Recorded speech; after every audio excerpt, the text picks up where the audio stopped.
Hi HSC guys, after a long time I am interacting with you guys, and you know why I came here now? Because we desperately need to start our study.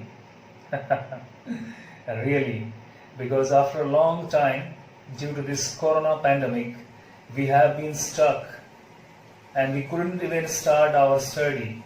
So, hope that from this video lecture, we will be having a roadmap, a plan how to start our online study and how gradually move through. By keeping these things in mind, I came here now. So, we are going to start online study by audio visual means like this video lecture and by another online mean that is called Zoom Cloud.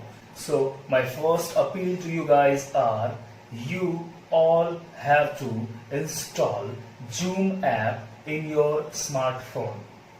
Zoom Cloud app for video conferencing or for video meeting. We will be taking some of our theory lectures in Zoom Cloud app. Okay, so that is the good thing. Before that, you need to learn how to install that Zoom Cloud app in your mobile phone, smartphone, and how to open that, how to run that.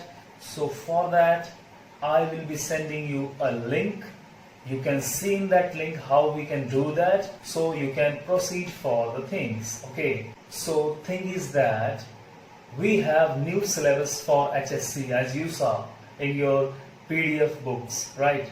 You may be having the PDF only option because the printed books, if they are in market, the markets are not open. So you go through the PDF books and I will go through syllabus. Okay, so simultaneously we have to go gradually. Okay, for that in this video lecture I am going to introduce you the Maths 2, and in that lesson number 4, that is called time series. You may be having questions, why not lesson number 1, 2 and 3? Let me tell you clearly, the things are not as common. We cannot take lectures in classroom, so that I have started lesson number 4 because this was the convenient to take online video lecture, so that gradually, ultimately we have to. Our goal is to learn all the lesson before December. So we will be focusing on each lesson, but as of now we are having time series lesson number 4. Not talking much from here and there, I will be talking about the syllabus only.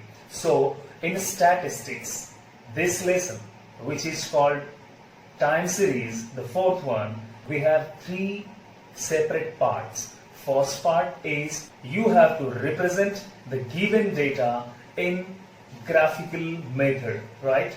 Like this given on the screen. So this is first part, which is very easy, and this may come for 1 marks, 2 marks kind of sums. So first part is graphical method. You have to represent data in a graph way. Second part is called moving average method. You have to represent the data in the trend value, right? To represent the given data in trend value, you have to follow a method.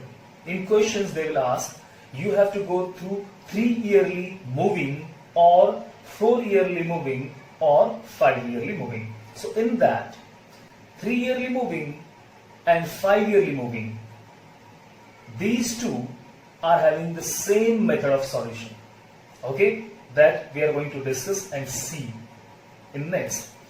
But 4 yearly moving, that is slightly different and difficult, or we can say different than the 3 yearly moving and 5 yearly moving. So you have to take care that if you learned 3 yearly moving, you may be knowing 5 yearly moving, so that separately you have to learn 4 yearly moving also. Those things I will be going to teaching you and giving you clear instructions about these things on the upcoming section of the video. So this was the second part, and the third part of the lesson is called least square method. In that we have to find the equation that is trend line equation and normal equation. So we have three equations and we will be going to learn this third part into the video lesson 2. So my focus is in this video lesson is part 1, the graphical representation, and part 2, moving average method, that is 3 yearly, 4 yearly and 5 yearly. So let's start the happy journey of this HSC. I hope you all are happy to solve these sums. I hope you all are happy to do. So I am taking the exercise 4.1 for the representational purpose and for example purpose. We have some of examples given on the screen. You can see those you have to solve. So it's very easy. When I will explain, it will be easier for you. Okay. And my tips to learn online is that you have to see video not only once but the twice or thrice.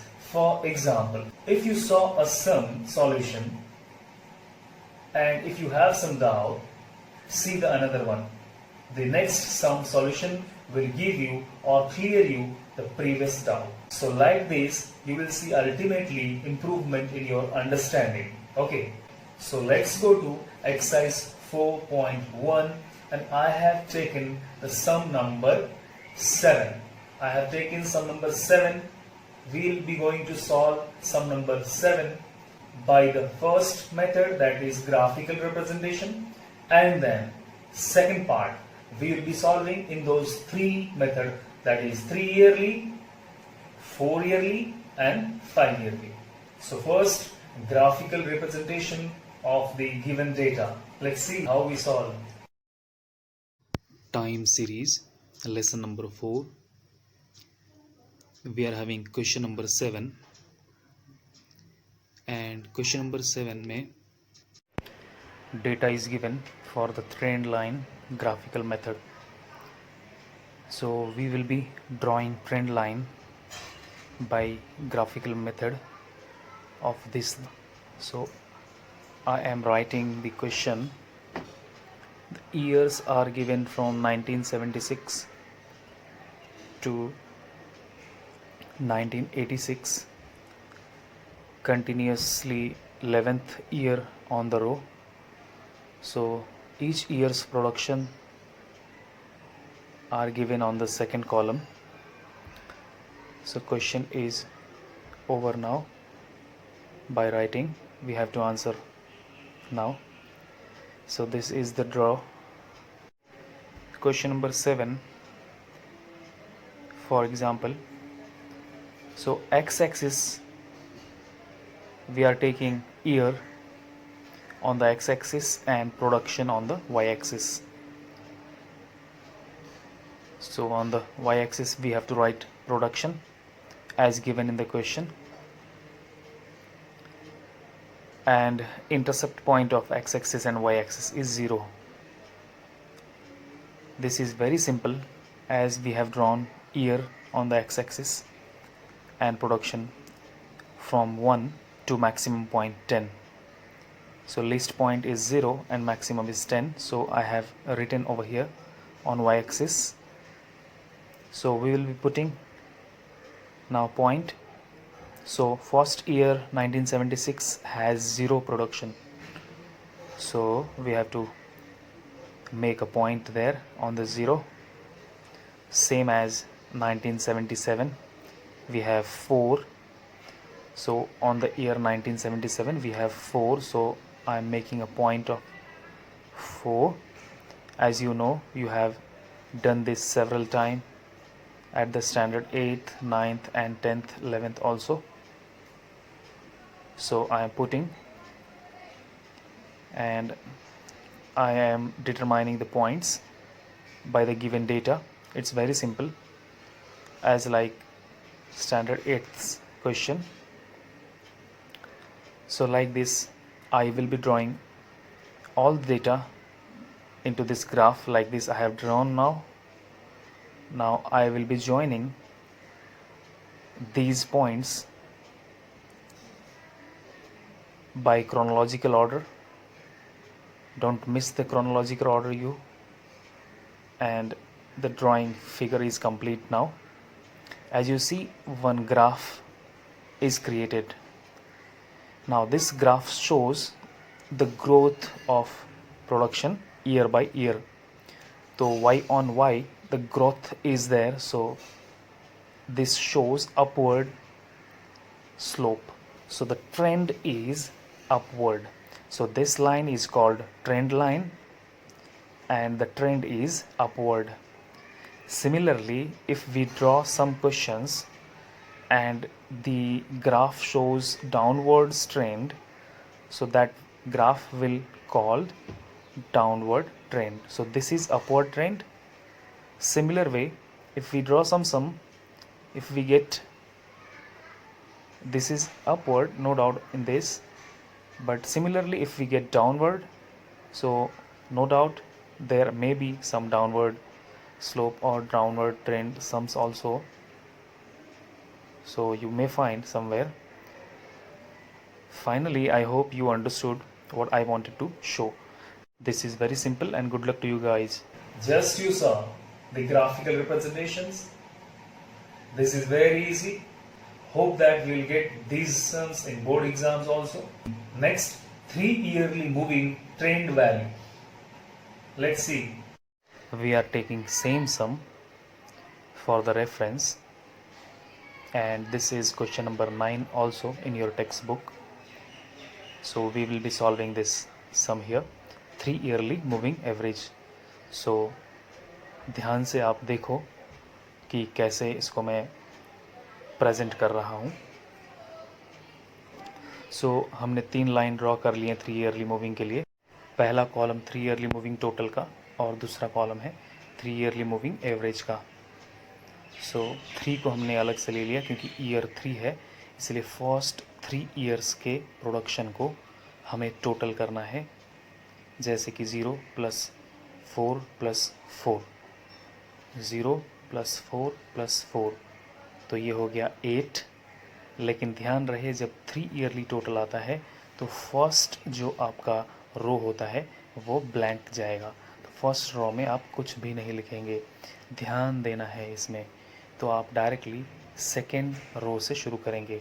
तो आपने first, second और 3 जो कि 0, 4 और 4 है, इन तीनों का total करना है कंटिन्यूसली एंड उसको सेकंड रो से लिखना शुरू करना है. इन तीनों के टोटल को फर्स्ट को ब्लैंक ही रखना है और सेकंड के सामने मैं यहाँ पर एरो ड्रॉ करके आपको बता रहा हूँ.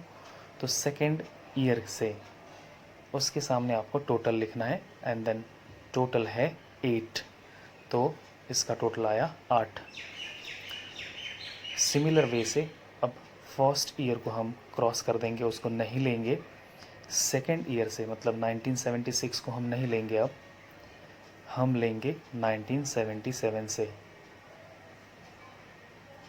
तो 1976 एलिमिनेट हो गया.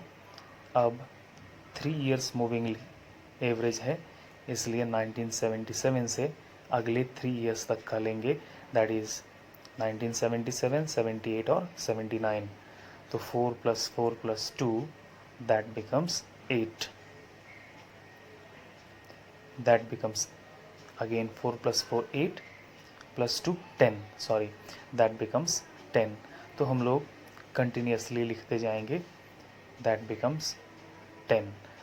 हमने 10 लिख दिया. नेक्स्ट अब हमें दूसरा जो 1977 ईयर है वो भी एलिमिनेट हो जाएगा. 1977 ईयर एलिमिनेट हो जाएगा और हम उसके बाद लिखेंगे, इसको एलिमिनेट कर देंगे. फिर अब थर्ड ईयर, तो 1978, 79 और 80, ये 3 ईयर का टोटल होगा.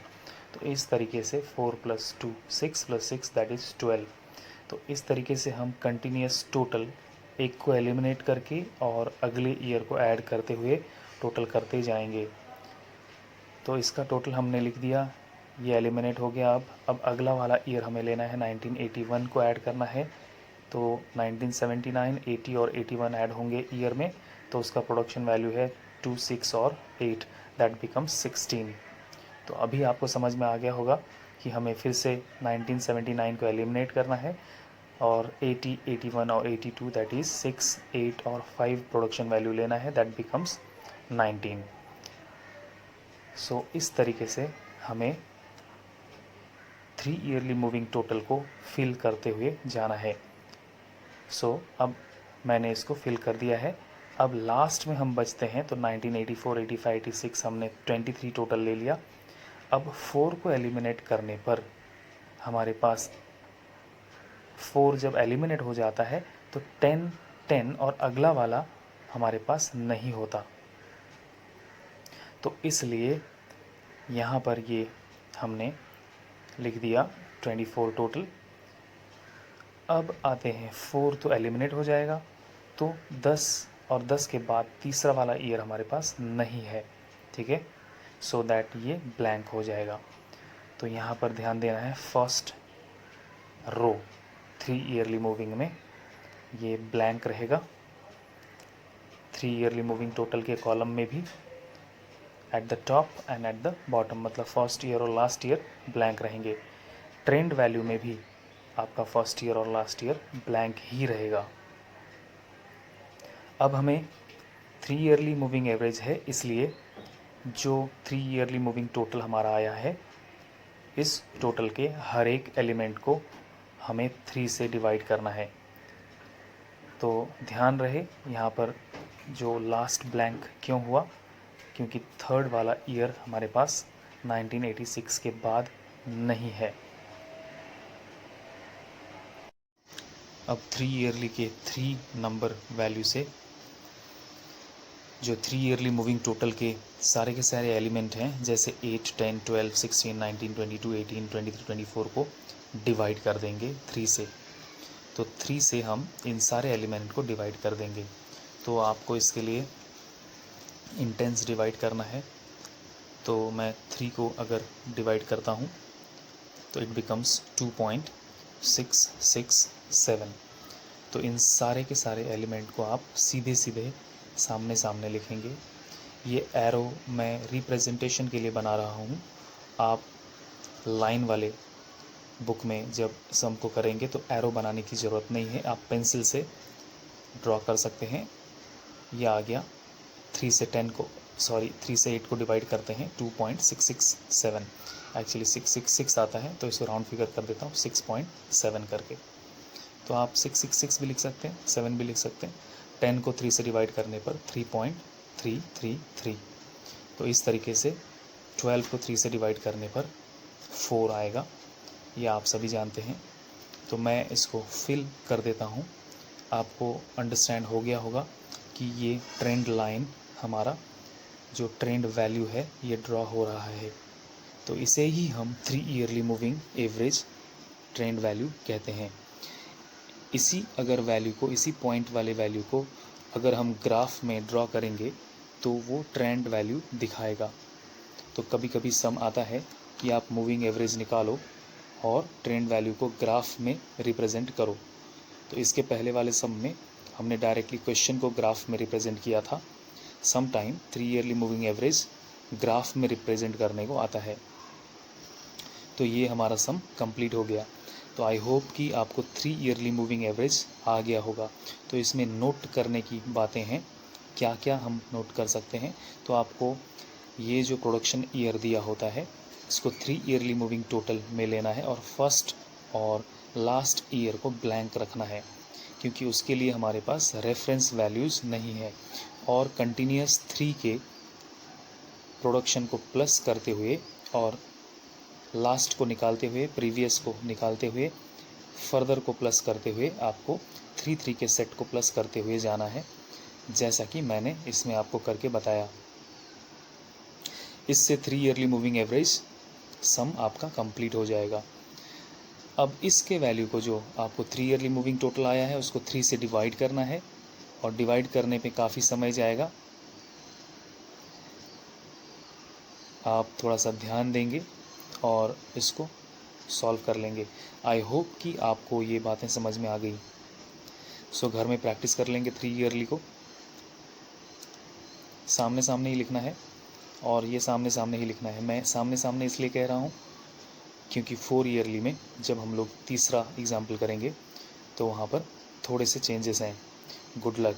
As you saw, we have used the same sum, same data representation, question number 7, for the graphical representation also and 3 yearly moving also. So same data or the same sum we will be using for 4 yearly and 5 yearly. So as I said you, 3 yearly and 5 yearly are similar, so that next time I am explaining you is that 5 yearly moving. So that after 3 yearly, you just compare the 5 yearly how we are solving same data and the 5 yearly moving trend value solution. Let's see. ये 5 yearly moving average सम है. Same method से हमें करना है. Question का reference से मैं question number 7, ये क्वेश्चन में है नहीं, 5 ईयरली करने को नहीं कहा गया है, बट मैं आपको एज एग्जांपल इसको सॉल्व करके बता रहा हूँ ताकि बाकी सम्स आप कर सकें. तो इसमें 5 ईयरली मूविंग टोटल पहला कॉलम आएगा और दूसरा कॉलम आएगा 5 ईयरली मूविंग एवरेज, जिसको हम ट्रेंड वैल्यू कहेंगे. ये 2 स्टेप में ही इसके आंसर्स निकल जाते हैं. तो इसमें आपको जो टोटल लेना है, ईयर जो 1976 से 77, 78, 79, 80, मतलब फर्स्ट 5 ईयर आपको लेने हैं. और इसमें पहला ईयर और दूसरा ईयर ये दोनों ही आपके ब्लैंक जाएंगे. 5 ईयरली टोटल मूविंग एवरेज में फर्स्ट के 2 ईयर और अंतिम के लास्ट के 2 ईयर्स आपके ब्लैंक जाएंगे.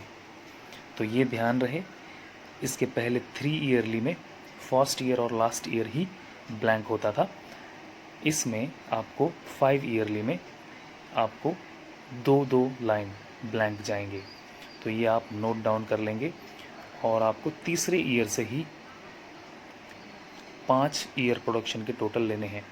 तो हम ले लेते हैं 0 + 4 + 4 + 2. इनका टोटल कितना आता है?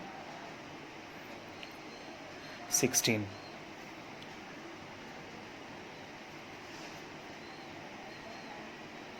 So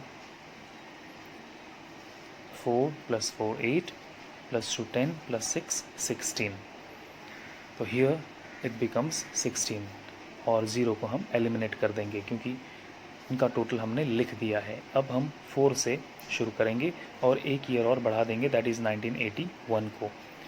4 4 8 + 2 10 + 6 16 and 6 22 plus that becomes 24.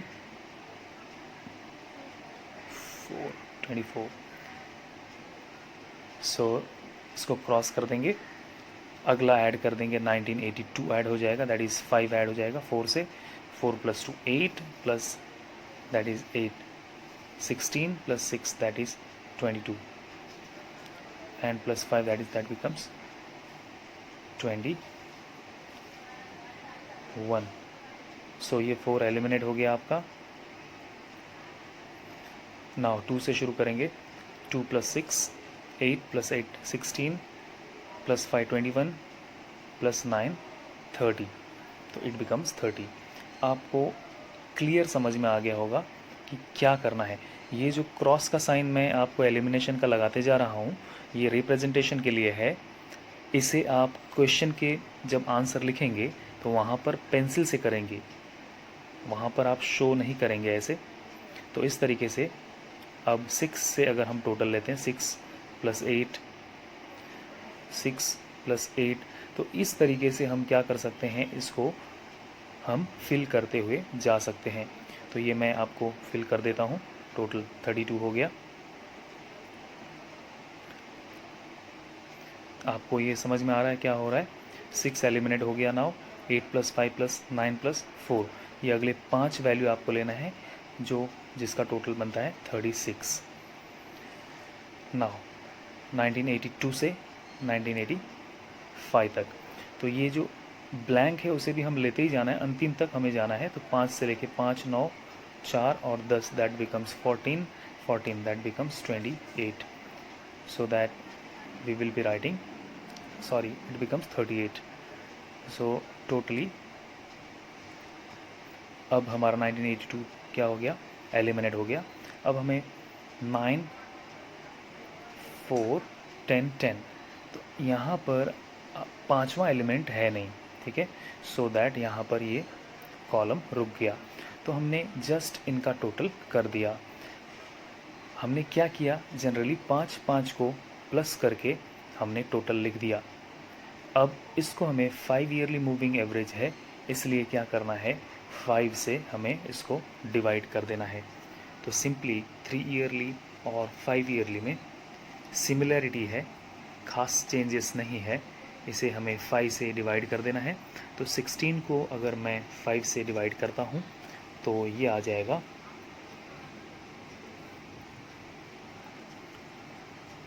3.2। तो ये ट्रेंड वैल्यू आप लिख सकते हैं। इस टोटल को जो अभी आया है इसे हम 5 से ईच एलिमेंट को डिवाइड करेंगे। तो 16 को 5 से डिवाइड करेंगे और पहला 2 ब्लैंक ही रहेगा, जैसे कि ब्लैंक के सामने ब्लैंक, और जैसे मैंने कहा था 16 को 5 से डिवाइड करने पर 3.2 आता है। दूसरा 25 को 5 से डिवाइड करने पर 5 आता है, आपको पता है। दैन 21 को 5 से डिवाइड करने पर 4.2, सो दैट 30 को दैट बिकम्स 6.00, नथिंग। पॉइंट के बाद कुछ भी नहीं लिख सकते, आप लिख भी सकते हैं 00। 32 को डिवाइड करने पर 5 से 6.4 और 36 को डिवाइड करने पर 7.2। नाउ 38 को डिवाइड करने पर 7.6। तो ये हमारा trend value 5 yearly moving average का जनरेट हो गया। तो हमारा ये आंसर है। So guys, you understood I think. इसको आप ग्राफ में भी रिप्रेजेंट कर सकते हैं। क्वेश्चंस में कई बार आता है कि मूविंग एवरेज को ग्राफ में रिप्रेजेंट करो, तो ईयर को हम लोग एक्स एक्सिस में ले लेंगे और जो ट्रेंड वैल्यू है उसको हम लोग वाई एक्सिस में ले लेंगे और इनके डॉट को पुट कर देंगे तो हमारा ग्राफ प्रेजेंट हो जाएगा। ये एक्स एक्सिस और ये आपका वाई एक्सिस आएगा। तो ये आपका एक्सिस क्लियर हो गया। अगर आप ग्राफिकली प्रेजेंट करना है तो आप सॉल्व करने के बाद ग्राफिकली भी प्रेजेंट कर सकते हो। 3 ईयरली और 5 ईयरली में सिमिलैरिटी है। तो आई होप कि यू अंडरस्टूड।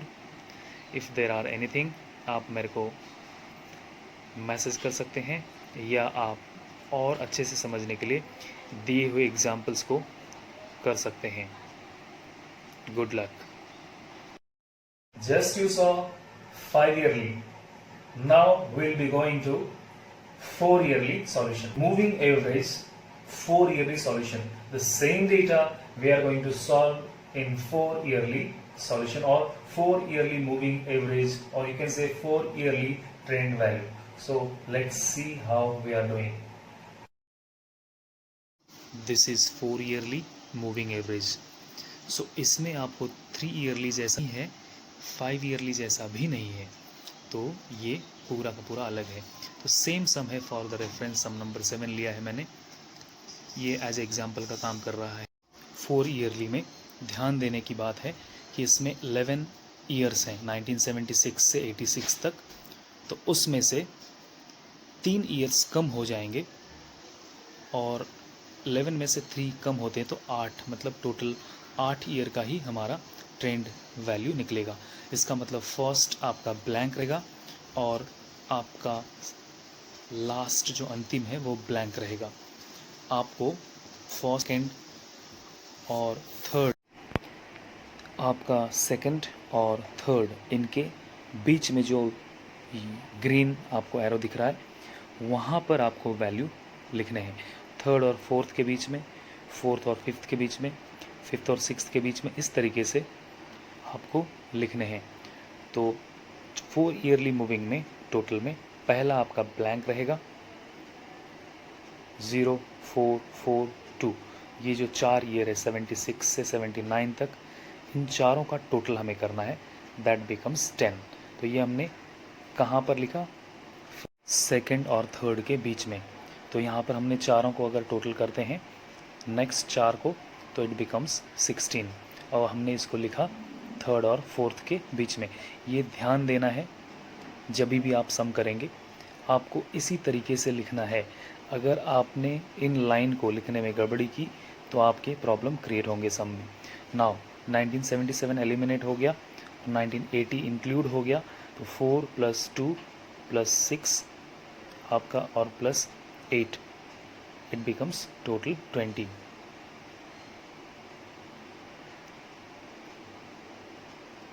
नाउ एलिमेंट होते गए और नया इंक्लूड होते गया। इस तरीके से आपको 4 ईयरली के मूविंग टोटल के कॉलम को भरना है। तो 1980 ईयर्स एलिमिनेट हो गया, 81, 82 और 83 को हम प्लस कर देते हैं। 81, 82, 83 और 84 तक प्लस होगा। 8 + 5 + 9 + 4, तो इट बिकम्स 26। तो इस तरीके से आपके पास और भी ईयर है। 1981 इन एलिमिनेट हो गया। नाउ 82, 83, 84, 85 हमें लेना है। 5 + 9 14 + 4 18 + 10 दैट बिकम्स 28। तो हमारे पास बचा 9, 4, 10 और 10। अगले 4 ईयर हमें लेने हैं, जिसमें 10 इंक्लूड हो गया और 5 एक्सक्लूड हो गया, तो इट बिकम्स 33। नाउ 9 एलिमिनेट हो गया, हमारे पास 4 ईयर के लिए अगला ईयर नहीं है, तो इसलिए यहाँ पर ये रुक गया। तो ये आपको समझ में आ गया होगा कि यहाँ पर ब्लैंक क्यों है, क्योंकि हमारे पास रेफरेंस ईयर 1986 के बाद क्वेश्चन में नहीं है, इसलिए ये ब्लैंक रहेगा। तो इतने में काम नहीं हुआ है। यहाँ पर 4 ईयरली में पहला कॉलम 4 ईयरली मूविंग टोटल के बाद दूसरा कॉलम 4 ईयरली मूविंग एवरेज है। तो इसमें हम क्या करेंगे, ईच ईयर को हम 4 से डिवाइड करेंगे। तो ईच ईयर को हम 4 से डिवाइड कर देंगे। तो 4 से पहले डिवाइड करना है, तो 10 को हम 4 से डिवाइड कर देंगे और 16 को 4 से डिवाइड कर देंगे, तो ये आ जाएगा 10 को डिवाइड करने पर 2.5 से। आपको ये सेम टू सेम सामने लिखना है, in front of the same element. यहाँ पर जगह को चेंज नहीं करेंगे। 16 को 4 से डिवाइड करने पर 4, 20 को 4 से डिवाइड करने पर 5, 21 को 4 से डिवाइड करने पर 5.25, 28 को 4 से डिवाइड करने पर 7, 26 को 4 से डिवाइड करने पर 6.5, 28 को 4 से डिवाइड करने पर 7 और 33 को 4 से डिवाइड करने पर 8.25। नाउ यहाँ पर ट्रिक है कि हमें दो का प्लस करते हुए लिखना, 2.5 + 4 इट बिकम्स 6.5। तो हर एक 2 को आपको प्लस करते जाना है। नाउ 4 + 5 दैट बिकम्स 9, मतलब एलिमिनेट करना है एक को और अगले वाले को प्लस करना है। तो 5 + 5.25 that is 10.25। Now 5.25 + 7 that becomes 12.25 और 7 + 6.5 इट बिकम्स 13.5।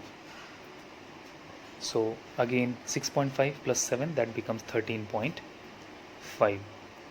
ये आपको समझ में आ रहा है कैसे करना है? बहुत आसान है, सिर्फ आपको ये पता होना चाहिए कि किसको किसको हमें लेना है। ये मैं क्लियरली आपको लिख के बता रहा हूँ और ये एक्सप्लेन भी मैंने किया है इसके बारे में इसके पहले जस्ट, और केयरफुल रहने को भी कहा है कि हमें इसी तरीके से 2 को प्लस करना है, 2 और 2 एलिमेंट को प्लस करते जाना है, अगले 2 को प्लस करना है, अगले 2 को ऐसे, एक को छोड़ना है अगले को प्लस करना है, एक को छोड़ना है अगले को प्लस करना है। इस तरीके से आपके पास 2 यूनिट मूविंग टोटल निकल गया।